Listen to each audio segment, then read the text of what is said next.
পয়গম্বর সুলাইমান পিঁপড়ার কথায় কি বলতেছে, আল্লাহ আমার আমল এমন বানায় দেন যে আপনি রাজি হয়ে যান। আল্লাহ আমারে তোমার রহমতের মধ্যে বানায় দাও। আল্লাহ আমারে নেককার বান্দাদের মধ্যে বানায় দাও। তাহলে আল্লাহর রহমত ছাড়া বাঁচা যায় না, নেককার ওয়ালাদের সাথে হইতে হয়, এমন আমল বানাইতে হয় যে আমলে মাওলা রাজি হয়ে যায়, যে আমলে।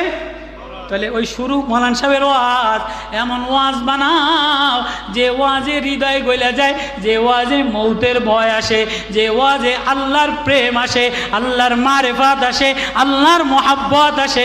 পিঁপড়ার ওয়াজের মধ্যে আল্লাহ বলে মৌতের ভয় দিয়া, আখেরাতের ভয় দিয়া পয়গম্বরের হৃদয় গলা শুকরিয়া কাঁদা দেয়। আল্লাহ বলে পিঁপড়ার ওয়াজটা যদিও ছোট্ট, আমার কাছে এত ভালো লাগছে আমি সূরা নামল বানাইয়া দিলাম। তাহলে আমি শুরুর কথা শেষের কথা মিল